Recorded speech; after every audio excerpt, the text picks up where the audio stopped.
मेरा नाम है यास्मीन प्रवीण और आप देख रहे हैं चैनल यास्मीन लैब। और आपको आज एक बहुत अच्छा चैप्टर पढ़ने को मिलेगा। सर पढ़ाएंगे और ये है रवि सर। और आप खुद इंट्रोड्यूस दे दीजिए। Hello friends, good morning. My name is Ravi Kumar. I have done my PhD in medical microbiology. So today I am going to take the class on carbohydrate. So it's little bit comfort with the Hindi also. Okay. So what is carbohydrate? सबसे पहला सवाल ये होता है carbohydrate होते क्या हैं? तो कार्बोहाइड्रेट सबसे पहली बात है कि ये हमारे लाइफ का सबसे बड़ा एक एलिमेंट है जो हमारे लाइफ के लिए बहुत ही जरूरत होती है। अगर हम कोई भी काम करते हैं तो हमें एनर्जी की जरूरत होती है और वो एनर्जी कहाँ से आता है? कार्बोहाइड्रेट से आता है।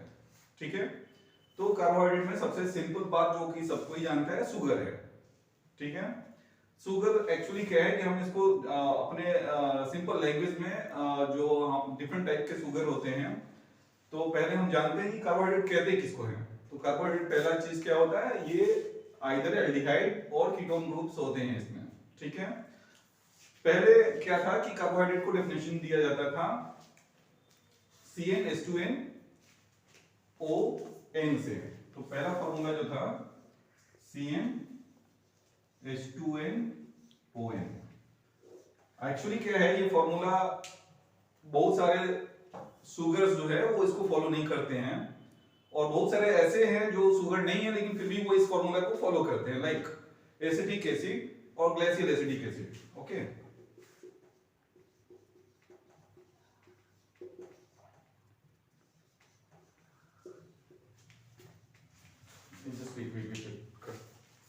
आज हम कार्बोहाइड्रेट पढ़ने जा रहे हैं। इसमें सबसे पहले हम डेफिनेशन देखते हैं, कार्बोहाइड्रेट कहते हैं किसको हैं। तो बहुत पहले हमने कार्बोहाइड्रेट को जो डेफिनेशन दिया गया था उसमें एक फॉर्मूला दिया गया था CnH2n ON। ओके, सो बहुत सारे ऐसे कार्बोहाइड्रेट होते हैं जो इस फॉर्मूला को फॉलो नहीं करते हैं और बहुत सारे नॉन कार्बोहाइड्रेट ऐसे होते हैं जो इस फॉर्मूला को फॉलो करते हैं, जैसे कि एसिटिक एसिड। ये जो होता है ये इस फॉर्मूला को फॉलो करता है लेकिन एक्चुअली क्या है, ये कार्बोहाइड्रेट नहीं है। दूसरा है लैक्टिक एसिड।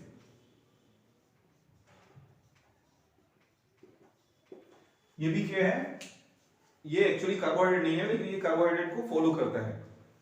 ठीक है, उसी तरह से अगर हम देखते हैं डीऑक्सीराइबोस शुगर,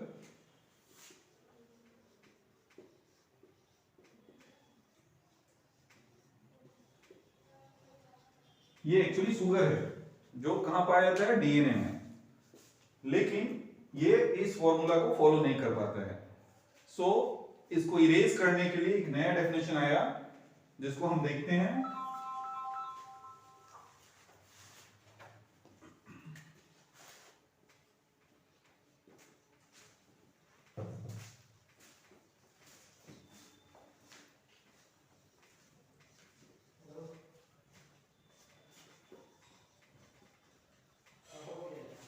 वो सब्सटेंसेस जो पॉलीहाइड्रोक्सी एल्डिहाइड और कीटोन ग्रुप को रखते हों, आइदर एल्डिहाइड और कीटोन ग्रुप को रखते हों, जिसमें कि अगर कोई सब्सटेंस हाइड्रोलाइज होता है तो वो आइदर एल्डिहाइड ग्रुप जो कि CHO होते हैं, जिसका केमिकल फॉर्मूला CHO होते हैं, और कीटोन जिसका केमिकल फॉर्मूला C11O होते हैं।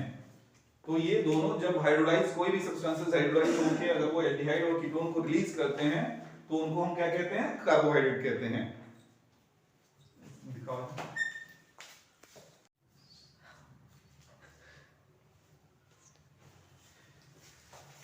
अब हम देखते हैं क्लासिफिकेशन ऑफ कार्बोहाइड्रेट। सो इसके लिए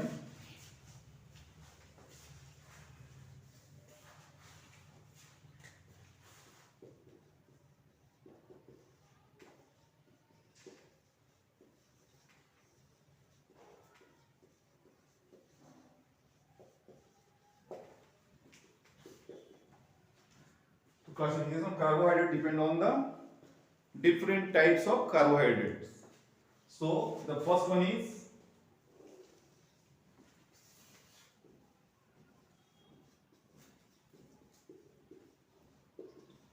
ये मोनोसेकेराइड है, दूसरा जो है वो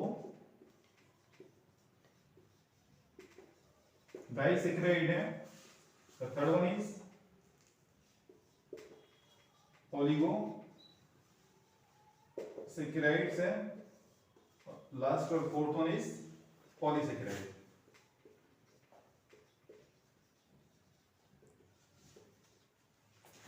ओके, तो मोनोसैकेराइड किसको कहेंगे? ये सबसे सिंपल शुगर होता है, इसको हाइड्रोलाइज नहीं किया जा सकता है, ये सबसे स्मॉलेस्ट यूनिट है शुगर का, और सबसे सिंपल भाषा में बोले तो ये सीधे ब्लड में डाइजेस्ट हो जाता है। ठीक है, तो इसको भी अलग से फर्दर क्लासिफाई किया गया है, जिसमें कि हम देखते हैं on the basis of number of carbon atoms. Okay, तो first classification of the monosaccharides on the basis of carbon atom, and the second one is functional group.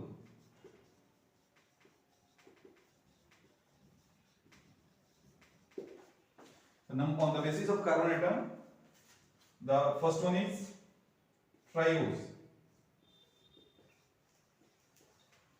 It contains 3 carbon atoms. The next one is tetrose. It contains 4 carbon atoms. The next one is pentose. It contains 5 carbon atoms. The next one is hexose. It contains 6 carbon atoms. And the last one is heptone. It contains 7 carbon atoms. So on the basis of carbon atom monosaccharide, we can classify trioses, tetroses, pentoses, hexoses, and heptones. Okay. So on the basis of functional group.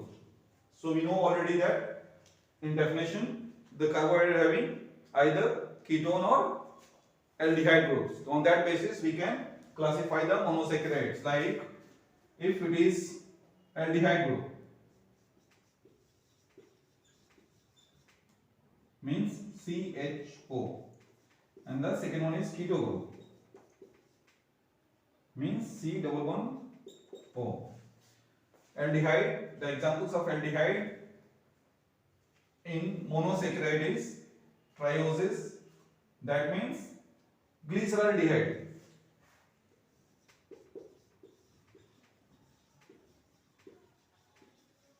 The glyceraldehyde is 3 carbon atom monosaccharides.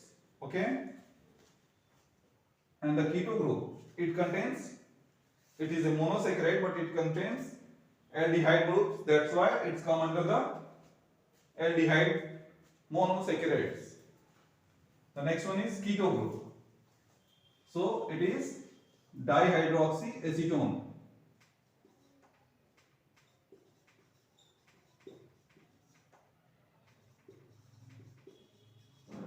It is also a monosaccharide but it contains the keto groups and it is having the 3 carbon atom in each.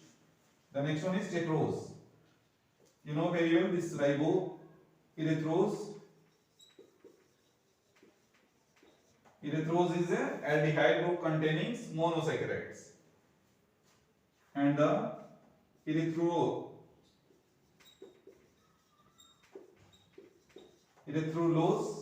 it is a keto group containing monosaccharides. Now the pentoses, it is a ribose sugar that is present in the RNA. Okay, and it is the aldehyde group containing monosaccharide. Ribulose is the keto group containing monosaccharides. Hexose is glucose. Glucose is a monosaccharide. On the basis of the functional group, we can classify on aldehyde and ketone group. ठीक है, तो aldehyde group में क्या होते हैं? Glyceraldehyde होते हैं जो कि 3 कार्बन कंपाउंड्स है, इरेथ्रोज है, रिबुलोज है, ग्लूकोज है एंड ग्लाइकोहेप्टोज है। ये सभी क्या है? एल्डिहाइड ग्रुप है, और कीटो ग्रुप में डाइहाइड्रोक्सी एसीटोन है जो कि 3 कार्बन एटम वाला मोनोसेकेराइड है। ठीक है, एरिथ्रोलोज है, रेगुलोज है, जिसको जाइलुलोज भी एक आता है एग्जांपल्स में, फ्रुक्टोज है एंड सिड्रोहेप्टुलोज है। ये जो भी हैं ये सभी मोनोसेकेराइड्स हैं on the basis of functional group.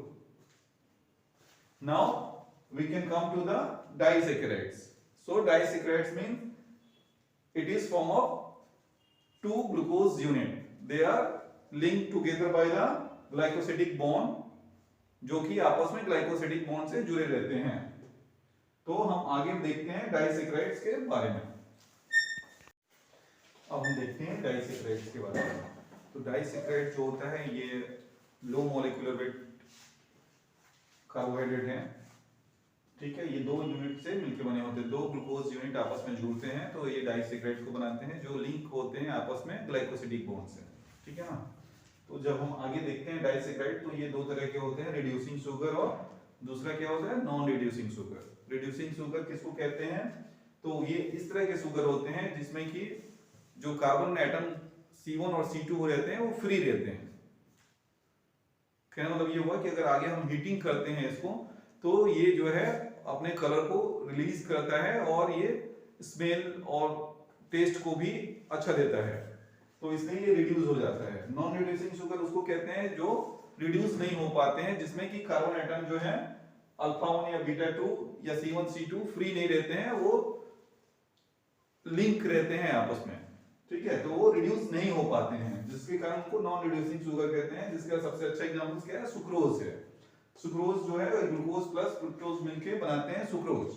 Glucose का अल्फा 1 और फ्रुक्टोज का बीटा 2 कार्बन एटम आपस में मिलते हैं जो ग्लाइकोसिडिक बॉन्ड से जुड़े रहते हैं और अल्टीमेटली क्या बनाते हैं, सुक्रोज को बनाते हैं। इसी तरह से ट्रेलोज है, ये भी क्या है नॉन रिड्यूसिंग शुगर है। ट्रेलोज बहुत ही इंपॉर्टेंट है क्योंकि आप देखते हो कि इंसेक्ट जो फ्लाई करते हैं ना उनको एनर्जी कहां से मिलती है, वो ट्रेलोज से मिलती है जो कि एक तरह का क्या है कार्बोहाइड्रेट है, डाइसैकेराइड से। नाउ हम देखते हैं अब रिड्यूसिंग शुगर। रिड्यूसिंग शुगर के एग्जांपल्स को अगर देखते हैं हम तो इसमें माल्टोज है, लैक्टोज है, सिलोबायोज है, मिलीबायोज है और जिनाइटोबायोज है। ये सारे जो है ये रिड्यूसिंग शुगर होते हैं, जिसमें कि माल्टोज जो है सबसे इंपॉर्टेंट होता है। कहां पाया जाता है, ये मिल्क में पाए जाते हैं। ठीक है ना।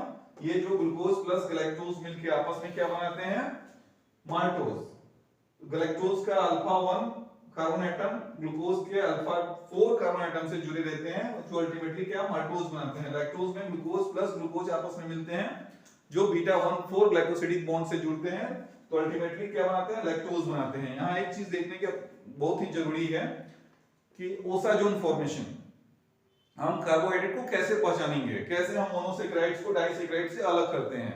तो इसके लिए ओसाजोन टेस्ट करते हैं हम। उसमें करते क्या है कि जो भी हमारे केमिकल्स मिलते हैं जो आइडेंटिफाई करना है हमें कि वो आइदर डाइसैकेराइड्स है या मोनोसेकेराइड्स है, तो उसके लिए हम एक टेस्ट लेते हैं, टेस्ट ट्यूब लेते हैं, उसमें वो केमिकल को लेते हैं और जब उसमें हम हीट करते हैं तो वो जाके क्या बनाता है, ओसाजोन का फॉर्मेशन करता है। डिफरेंट टाइप्स के जो कार्बोहाइड्रेट होते हैं वो डिफरेंट टाइप्स के ओसाजोन फॉर्मेशन देते हैं। जैसे कि मल्टोज की बात करें हम तो मल्टोज में सबसे पहले क्या मिलता है, ये सनफ्लावर शेप का ओसाजोन बनाता है। सनफ्लावर की तरह ओसाजोन का फॉर्मेशन होता है। अगर इस तरह का फॉर्मेशन हो तो इसका मतलब ये होता है कि ये लैक्टोज है। अगर हम माल्टोज की बात करें तो माल्टोज में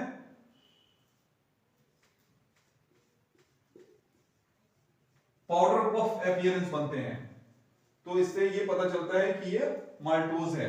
अदर ग्लूकोज जैसे कि ग्लूकोज है, फ्रुक्टोज है,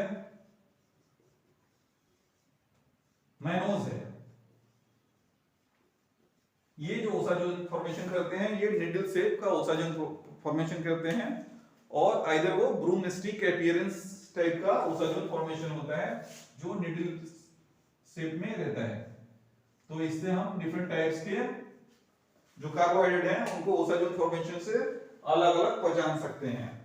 नॉन रिड्यूसिंग शुगर में सुक्रोज जो होते हैं वो ओसाजोन का फॉर्मेशन नहीं करते हैं। इसलिए नहीं करते हैं क्योंकि इनका कार्बन एटम जो है वो बॉन्ड फॉर्मेशन में इन्वॉल्व रहता है, जिसके कारण वो ओसाजोन का फॉर्मेशन नहीं करते हैं।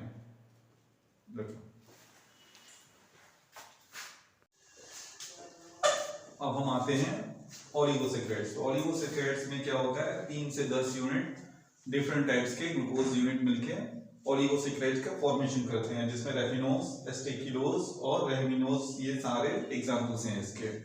ये ज्यादा हमारे यूज में नहीं रहता है, ठीक है ना। अब हम आते हैं पॉलीसैकेराइड्स में।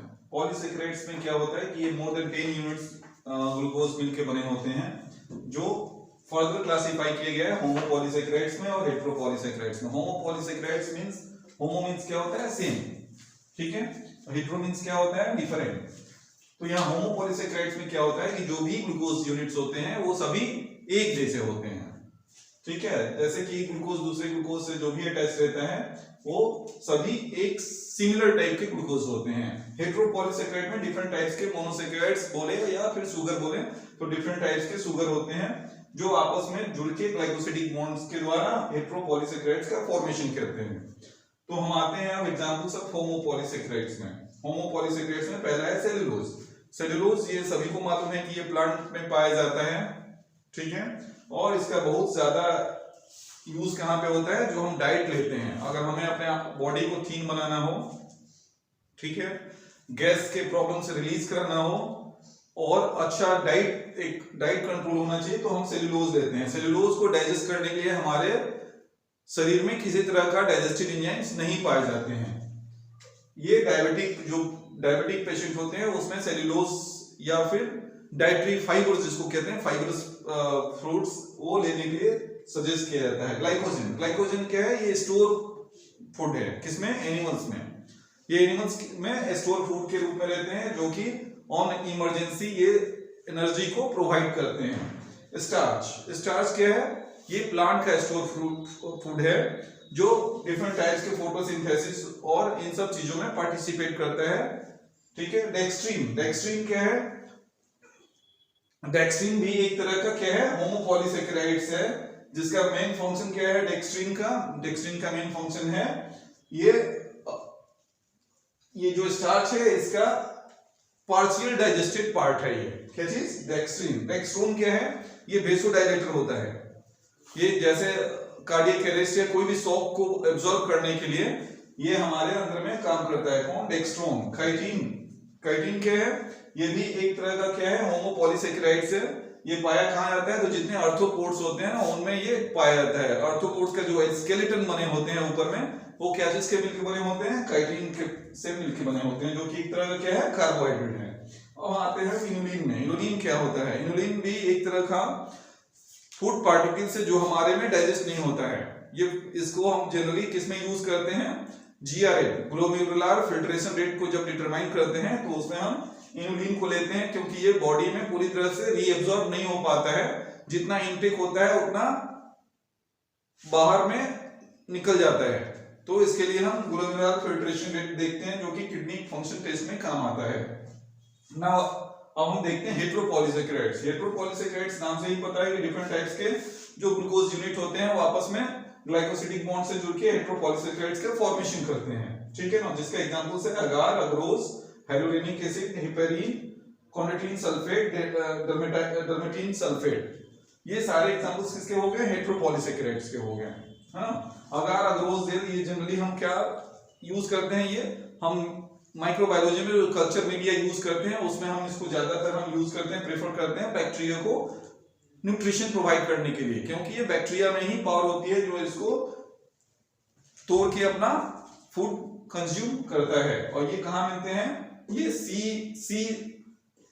सी बॉटम में मिलते हैं, ठीक है। हाइलोरेनिक एसिड क्या है, ये भी एक तरह का हेटेरोपॉलीसैकेराइड्स बोले तो कार्बोहाइड्रेट है। हाइलोरेनिक एसिड कहाँ पाया जाता है, जब आई का स्ट्रक्चर पढ़ोगे ना तो उसमें 2 तरह के कंपार्टमेंट बने होते हैं, ठीक है ना। तो ये उसमें शॉक एब्जॉर्प्शन का काम करता है।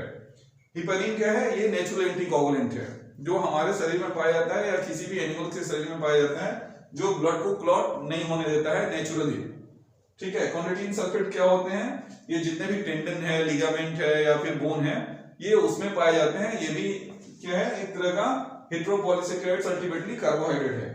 डर्मेटिन सल्फेट ये क्या होते हैं, जो स्किन पे पाए जाते हैं, और ज्यादातर स्किन पे, वेसल्स पे ये लोग पाए जाते हैं, डर्मेटिन सल्फेट। SO4 इसको कह सकते हैं सल्फेट को, जो कि एक तरह का क्या है पॉलीसेकेराइड है, अल्टीमेटली क्या है कार्बोहाइड्रेट है। That's all. नाउ कार्बोहाइड्रेट को डिफरेंट टेस्ट से हम पहचान सकते हैं। इसके लिए हम मॉलिस टेस्ट करते हैं, बारफोर्ड टेस्ट करते हैं, बेनेडिक्ट टेस्ट करते हैं और सेल्विनॉक्स टेस्ट करते हैं। ये डिफरेंट टाइप्स के टेस्ट होते हैं जो डिफरेंट टाइप्स के कार्बोहाइड्रेट को पहचानने के लिए होते हैं। जैसे कि मॉलिस टेस्ट जो होता है वो कार्बोहाइड्रेट, ऑल कार्बोहाइड्रेट के लिए अगर हमें कार्बोहाइड्रेट पहचानना हो तो उसके लिए हम मॉलिस टेस्ट करते हैं। बारफोर्ड टेस्ट जो है जितने भी मोनोसेकेराइड्स हैं वो बारफोर्ड टेस्ट पॉजिटिव देते हैं। बेनेडिक्ट टेस्ट जो भी रिड्यूसिंग शुगर है उनको हम बेनेडिक्ट टेस्ट से करते हैं, और जो भी कीटो ग्रुप वाले शुगर हैं जिसमें कि कीटोन रहते हैं एज ए फंक्शनल ग्रुप, तो उनको सेल्विनॉक्स टेस्ट से हम कंफर्म होते हैं।